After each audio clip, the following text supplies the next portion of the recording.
मित्रों नमस्कार। आज एक और व्याकरणिक कोटि की बात करेंगे जिसके बारे में भी हिंदी व्याकरण की किताबों में बहुत कम हवाला मिलता है, लेकिन प्रतियोगी परीक्षाओं में इस कोटि से सवाल पूछे जाते हैं। ये है वृत्ति। इंग्लिश में इसे मूड कहते हैं, हिंदी में वृत्ति या क्रियार्थ कहते हैं। दरअसल एक क्रिया का एक ऐसा रूप है जिससे वक्ता के मन की स्थिति का बोध होता है, उसका मंतव्य इंटेंशन पता चलता है कि वो कहना क्या चाह रहा है। आपसे कोई प्रश्न पूछ रहा है और उसके उत्तर की अपेक्षा करता है, आपको कोई आज्ञा दे रहा है, किसी संभावना या आशंका को व्यक्त कर रहा है, अपने सामर्थ्य को सूचित कर रहा है। जब हम किसी से प्रश्न पूछते हैं तो ये अपेक्षा रहती है, हमारे मन की इच्छा होती है कि वह उस प्रश्न का उत्तर दे। जब किसी को हम आज्ञा देते हैं तो ये इच्छा होती है कि वो आज्ञा का पालन करे। इस प्रकार वृत्ति क्रिया का वह रूप है जिससे वक्ता के मन की स्थिति का पता चलता हो। मन में कई प्रकार की स्थितियां हो सकती हैं। वृत्ति के भेदों की संख्या पर हिंदी व्याकरण में आम सहमति नहीं है, लेकिन हम हिंदी के प्रयोग की दृष्टि से, हिंदी के व्यवहारिक रूप की दृष्टि से वृत्ति को 8 भागों में बांट सकते हैं।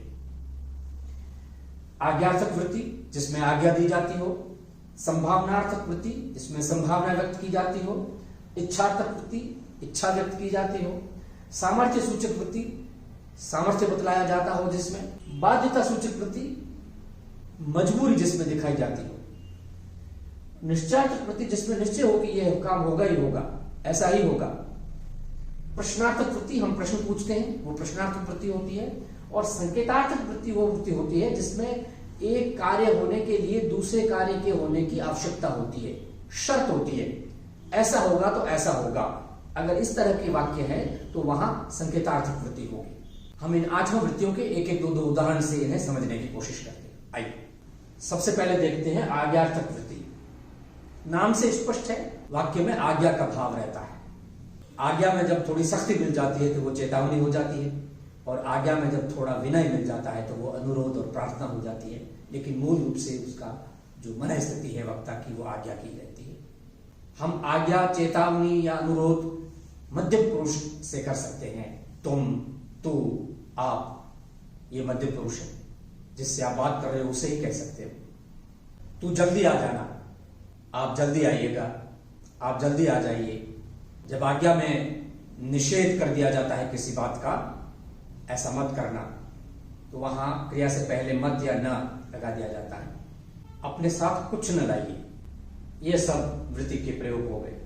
आज्ञा, अनुरोध, प्रार्थना, चेतावनी वर्तमान काल या भविष्य काल के लिए दी जा सकती है। भूतकाल में जो बात हो गई, जो घटना हो गई, जो चला गया, आप चेतावनी, आज्ञा देकर के क्या करें, क्योंकि उसका पालन तो हो नहीं सकता। तो इसलिए आज्ञार्थक वृत्ति हमेशा ही वर्तमान काल और भविष्य काल में ही प्रयोग में होती है। ये संभावनार्थक वृत्ति है। किसी भी कार्य के, क्रिया के होने की संभावना व्यक्त की जाती है। जरूरी नहीं कि वैसा हो ही, केवल संभावना या आशंका व्यक्त की जाती है। आज ओले पड़ सकते हैं, आज आंधी आ सकती है। आंधी आना, ओले पड़ना अच्छी बात नहीं है, नुकसान होता है ज्यादा। तो यह आशंका भी संभावनार्थक वृत्ति का हिस्सा है। आप अध्यापक बन सकते हैं, आप अफसर बन सकते हैं। ये जो संभावना व्यक्त की जा रही है, ऐसा हो सकता है, भविष्य में हो सकता है। ये जो सकता है, सकती है, सकते हैं वाचक शब्द हैं, ये संभावनार्थक वृत्ति में भी प्रयुक्त होते हैं और सामर्थ्य सूचक वृत्ति में भी प्रयुक्त होते हैं। इसलिए इनका बहुत सावधानी से अध्ययन करना है। वाक्य में किस मन स्थिति का बोध हो रहा है उसका पता करना बहुत जरूरी है। वृत्ति का सारा खेल मन स्थिति का पता लगाने में है। कुछ वाचक शब्द है जिनसे मन स्थिति पकड़ में आती है, लेकिन कई बार वाचक शब्दों से भ्रम भी पैदा हो जाता है। अब देखें कि इच्छार्थक वृत्ति क्या होती है।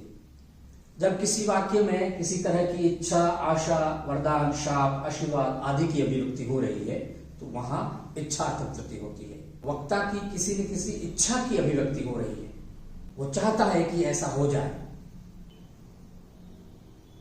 भगवान आपकी लंबी उम्र करे, वो आशीर्वाद दे रहा है, वरदान दे रहा है, बहुत जल्दी तुम अफसर बन जाओ। यह आशीर्वाद भी है और आशा भी है। चोरों का सत्यानाश हो, शाप दे दिया। वक्ता चाहता है कि चोर समाप्त हो जाए, तो जहां वक्ता की इच्छा व्यक्त हो रही हो वो इच्छार्थक वृत्ति हो गई। ठीक है। यह है सामर्थ्य सूचक वृत्ति। जहां वाक्य में सामर्थ्य, क्षमता या योग्यता व्यक्त हो रही हो, वहां सामर्थ्य सूचक वृत्ति होती है। सामर्थ्य सूचक वृत्ति में वाचक शब्द सकना आता है, सक का रूप, लेकिन यह सामर्थ्य और योग्यता के संदर्भ में आता है। जबकि संभावनार्थक वृत्ति में संभावना के अर्थ में आता है। संभावना में होने की संभावना होती है और इसमें करने की, ठीक है। वह शतरंज खेल सकता है, यानी शतरंज खेलने की योग्यता है उसमें। रियांशी अब चल सकती है, अब उसकी योग्यता है, उसका सामर्थ्य है कि वो चल सकती है। वह संस्कृत बोल सकता है, संस्कृत बोलने की योग्यता है उसमें, ठीक है। तो इस तरह के वाक्यों में सामर्थ्य सूचक वृत्ति होती है। ये एक दूसरी वृत्ति बाध्यता सूचक वृत्ति, जिसमें वक्ता की मजबूरी जाहिर होती है, यानी कोई काम करना है, वो बहुत ही जरूरी काम है, उसके बिना काम चल नहीं सकता, यह एक तरह की बाध्यता है। ऐसे वाक्यों में बाध्यता सूचक वृत्ति का प्रयोग होता है। मुझे आज गांव जाना होगा, या मुझे आज गांव जाना पड़ेगा। तो जाना होगा, जाना पड़ेगा, ये सब बाध्यता के वाचक शब्द हैं। क्रिया में ये बाध्यता झलक रही है। विद्यार्थी को पढ़ना होता है, वाक्य में वक्ता ये कह रहा है कि बाध्यता है उसकी। विद्यार्थी की इच्छा पढ़ने की है या नहीं है, इससे ये आशय नहीं है। सही आशय है कि वक्ता ये कह रहा है कि विद्यार्थी को पढ़ना होता है, मन हो चाहे ना हो, पढ़ना होता है, ठीक है। तो इस तरह से जहां बाध्यता सूचक बात कहनी हो, वहां बाध्यता सूचक वृत्ति आती है। यह है निश्चयार्थक वृत्ति, यानी किसी भी बात का पक्का निश्चय है कि ऐसा होगा, ऐसा ही है, वहां आपको निश्चयार्थक वृत्ति का प्रयोग मिलेगा। वक्ता के मन में ये पक्का विश्वास है कि ऐसा ही होगा, ऐसा ही है। जहां वाक्य में इस तरह के निश्चय को व्यक्त किया जाता है, वहां निश्चयार्थक वृत्ति होती है। पाला पड़ गया है, अब फसल खराब हो जाएगी। पाला पड़ने से फसल खराब होती है, जानते हैं अनुभव से हम। आपने निश्चित तौर पर कह दिया अब फसल खराब हो जाएगी या अब फसल खराब होगी। वह आज नहीं आएगा, उसने आपको या तो फोन पर सूचित कर दिया है या उसके स्वभाव आप जानते हैं, आप निश्चित हैं कि वो नहीं आएगा। भाविक बहुत समझदार है, किसी के गुणों के बारे में भी हम निश्चित होते हैं। कोई अच्छा है, कोई बुरा है, कोई ईमानदार है, कोई बेईमान है। भाविक बहुत समझदार है, हम जानते हैं कि वो समझदार है। ये भी हमारे मन में एक निश्चय है, निश्चयार्थक वृत्ति का ये परिचायक वाक्य है, ठीक है। ये है प्रश्नार्थक वृत्ति, बहुत सामान्य है। जब वक्ता के मन में किसी भी तरह की कोई भी दुविधा हो, कोई जिज्ञासा हो और वो उसे शांत करना चाहता है, तो वो प्रश्न पूछता है किसी से। आज मीटिंग थी, कितने लोग आए, मनोहर कब आएगा, ये कचरा किसने फैलाया है, आप अभी क्यों आए, आपको किससे बात करनी है। ये सब प्रश्नवाचक शब्द है, वाक्य में आते हैं और इनसे हम अपनी जिज्ञासा शांत करना चाहते हैं, वहां प्रश्नार्थक वृत्ति। और वृत्ति में ये अंतिम वृत्ति है संकेतार्थक वृत्ति। संकेतार्थक वृत्ति का मतलब दो क्रियाओं में कार्य कारण संबंध होता है, शर्त होती है, ऐसा है तो ऐसा होगा, ऐसा है तो ऐसा है, ऐसा होगा तो ऐसा होगा। यानी एक क्रिया दूसरी क्रिया का कारण है।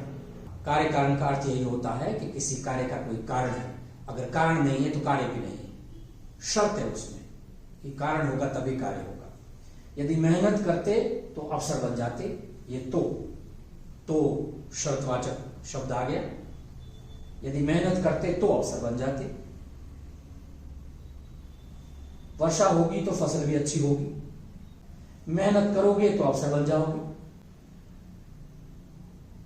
इस तरह के वाक्यों में जहां एक शर्त आती है किसी भी काम के होने की, कार्य के लिए कारण जरूरी हो जाता है, वहां संकेतार्थक वृत्ति होती है।